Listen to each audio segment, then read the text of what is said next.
street light. For the street light, we need a battery and power, node, sensor base, light and light sensor. So first we will attach the sensor base.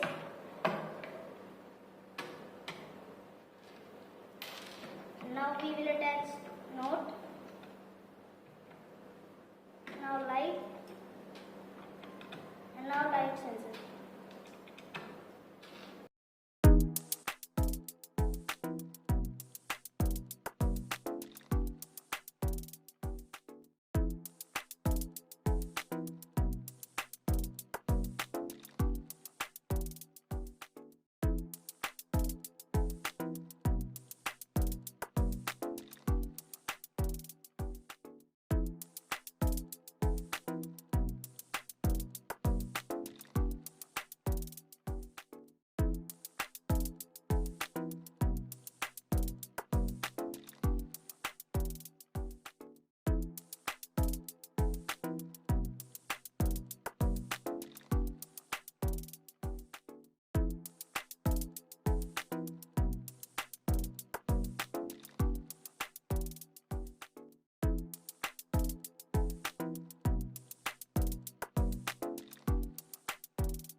Sunlight for this experiment.